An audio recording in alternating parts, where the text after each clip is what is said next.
as I broke in and said David Greene is in the house. Now David Greene is in the studio, and we so welcome you to Murray. Thank you. It's great to be back here. I haven't been back here in 25 years. That's when I left after living here for a few years, and it's sort of surreal.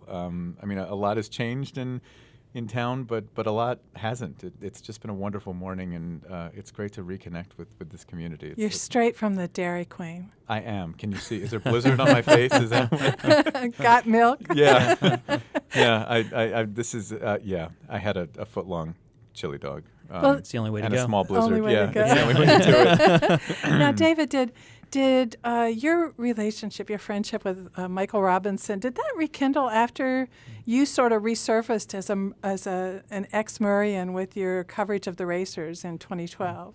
We a few years after I left Murray, we actually ran into each other because we were both doing speech and debate, and we ran into each other at a national tournament, and I ran into the Murray team, and it was just so wonderful because we both happened to run across each other, and it was great to reconnect, and we both talked about there how important speech was, both of our lives, and then we lost touch for a while, and then I was on Weekend Edition hosting, and the racers last year were, just as usual. I mean, they were amazing, and we wanted to do just a quick segment about how well they were doing and how, it's a basketball program that I know so well is incredible, but a lot of the country didn't. So we did that, and I think Michael heard it and reconnected with me, and, here I am. And, he said that it would be great to welcome me back. It's great to be here and also, to support the speech program at Murray High School, which he's done such a good job in just putting so much of his energy into it. They have three members of the team who are going to nationals, and tonight when I'm speaking, and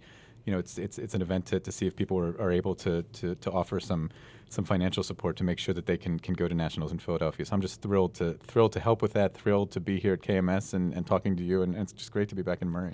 There will be a love offering box at the door at Rather West Kentucky Museum tonight. There's a reception at 5:30, and then David's going to speak at 7. So everyone's invited to Absolutely. come meet the guy you wake up with in the morning. In addition to Todd and Steve Inskeep had Ava on this morning. It was so much fun. Yeah, wasn't that lovely? Yeah, and Renee Montaigne is on the West Coast. So this morning we heard an interview that you did with Laura Bush, and you seem to have a relationship with the Bushes, having covered his presidency. You flew over New Orleans during Katrina. Tell me about that.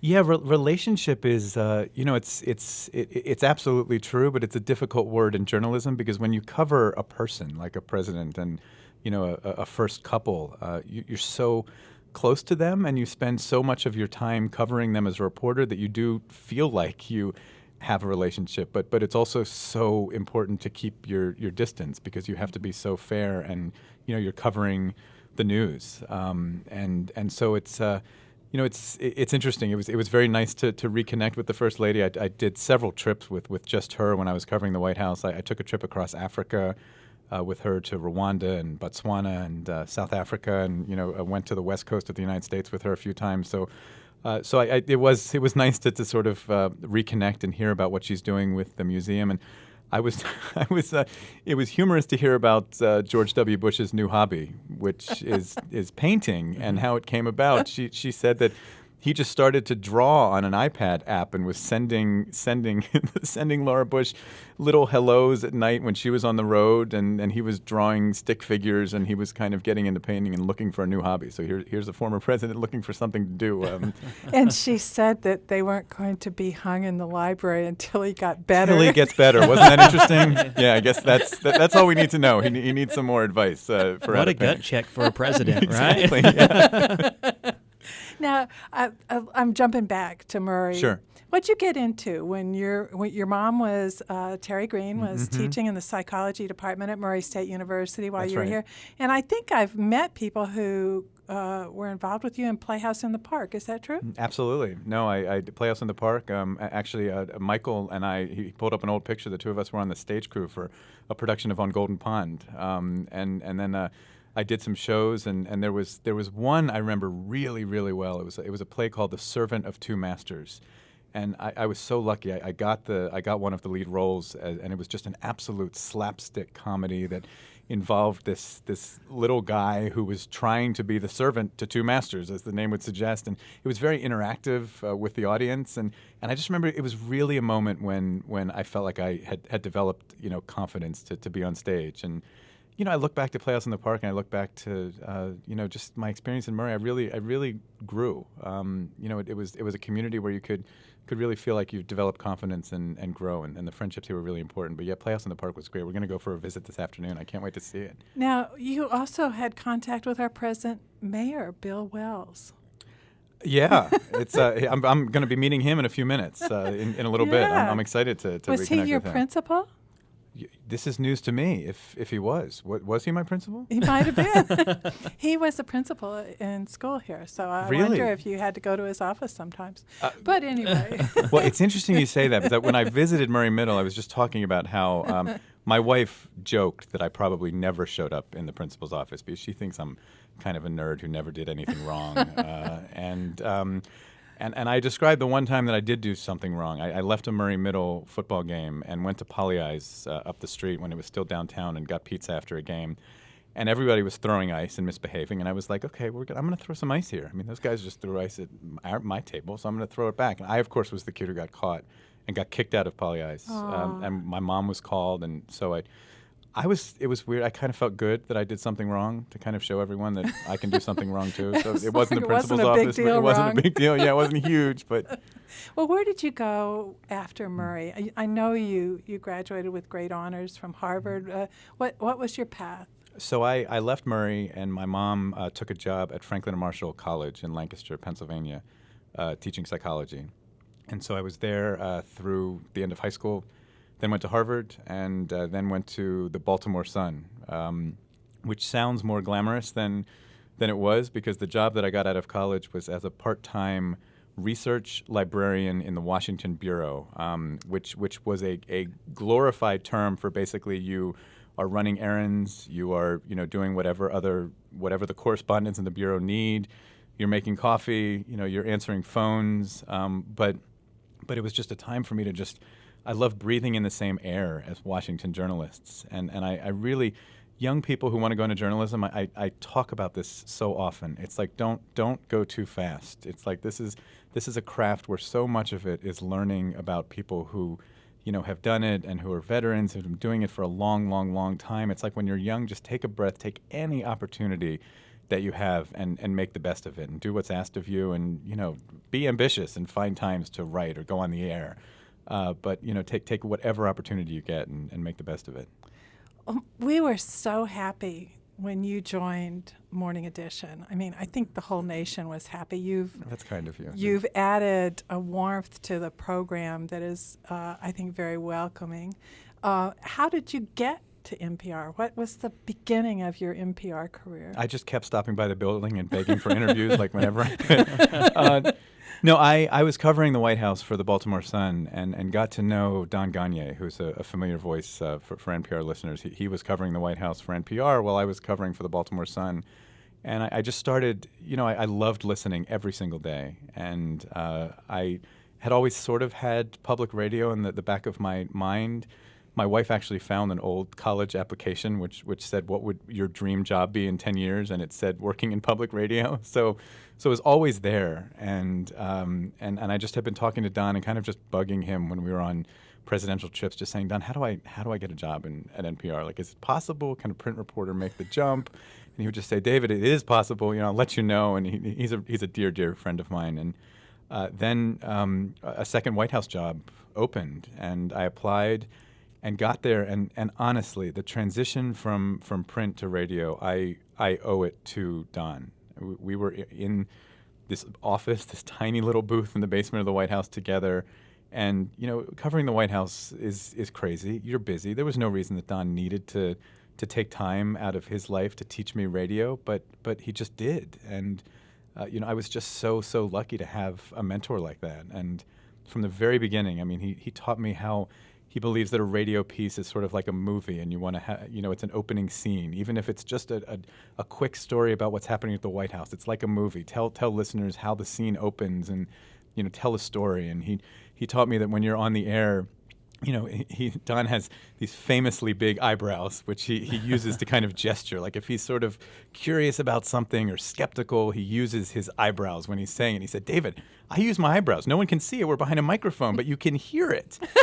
And, as soon as he taught me that, I gesture and, just go with your emotions and be yourself and be a human being behind a microphone. And so I owe a lot to Don. What a gift.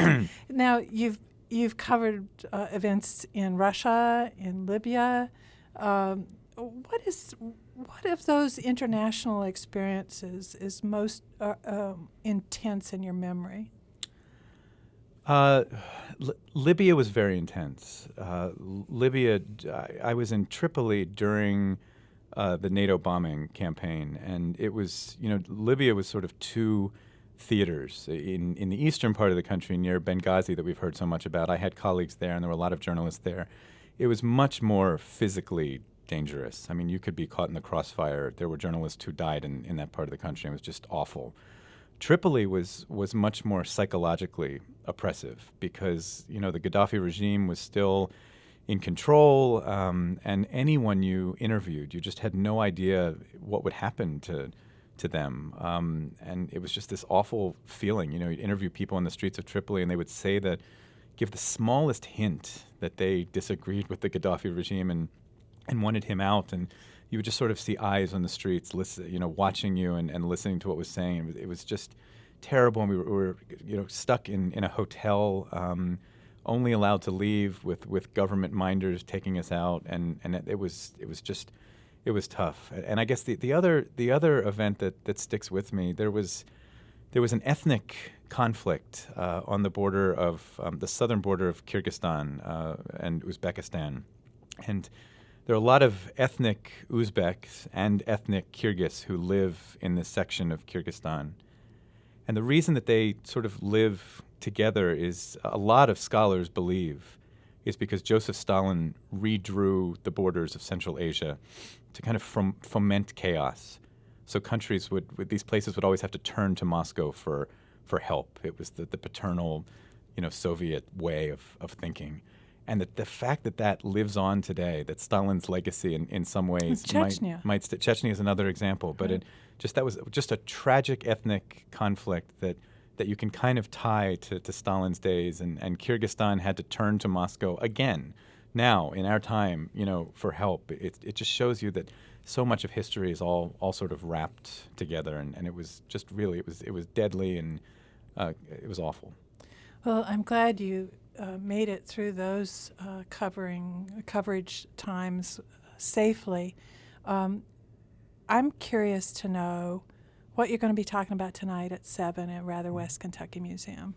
I'm going to talk about some of what we've been talking about, kind of my career and where I've been since Murray. But a lot of it, I'm going to talk about this new age of journalism and how social media has put a lot of pressure on all of us to feel like we need to do things much more quickly. And on a day like the manhunt in Boston, you do. You have to be on top of the news and you have to be quick. But I don't want that to become the rule. That should still be the exception.